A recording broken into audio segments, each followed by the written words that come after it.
Welcome back to Humans in 5.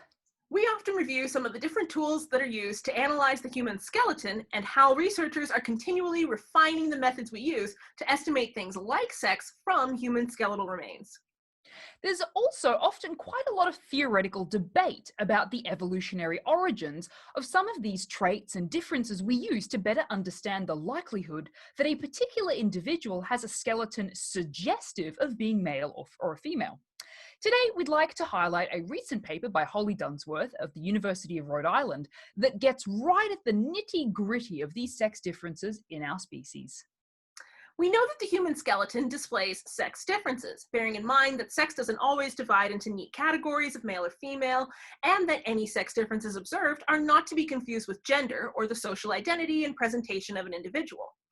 When looking at male and female individuals from a skeletal perspective, there are two big observations. On the whole, males tend to be taller, and there are also differences in the shape of the pelvis between the sexes. Dunsworth notes that past papers and researchers have largely attributed these differences among humans to things like male competition and the capacity for females to give birth. The conventional wisdom was that, as males need to compete amongst each other for mates, there would be a reproductive incentive for males to be bigger, taller, and stronger to be more competitive. That being said, when we look at the mechanisms involved, this narrative doesn't quite hold up. For example, males and females are roughly the same height until the onset of puberty. At that time, females start to reach menarche or begin to menstruate. This change in hormonal profile and cycling leads to higher levels of estrogen, which impacts the growth areas of long bones, leading to a stop in growth. Males have estrogen as well, but with lower circulating levels, growth can continue for a little longer to taller statures. Dunsworth points out that, in our species at least, the narrative of males competing for mates may not overlap with the physiology involved. It's not to say that something like sexual selection favoring males of a certain size cannot contribute to this pattern, but it needs careful rethink in light of what we do know about human growth.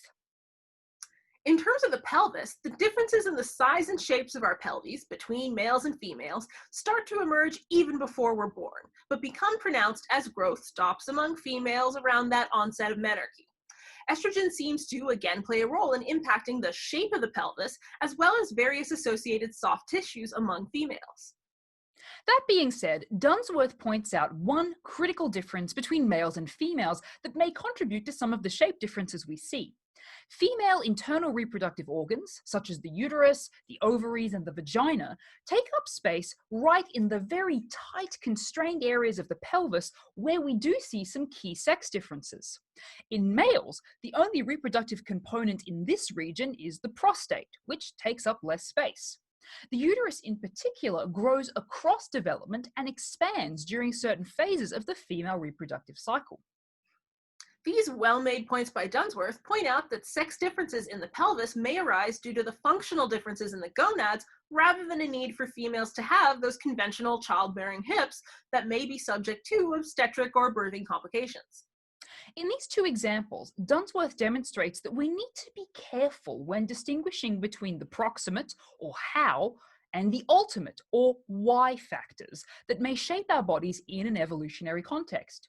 By digging into the development and physiology of males and females, Dunsworth notes a mismatch between the mechanisms at hand and some of the broader evolutionary processes that might be playing a role in shaping the origins of these differences across our lineage. The real takeaway here is that we need to be careful when linking these things we see today with mechanisms and factors that may have operated in the past. This is especially the case when narratives about big, tall, strong men and childbearing, reproducing females get used and abused in the media and in broader society. Turns out, there's a lot more subtlety when it comes to sex than what we often think. We hope this has you rethinking your old thought patterns, and we'll see you next time on Humans in 5. And don't forget to subscribe!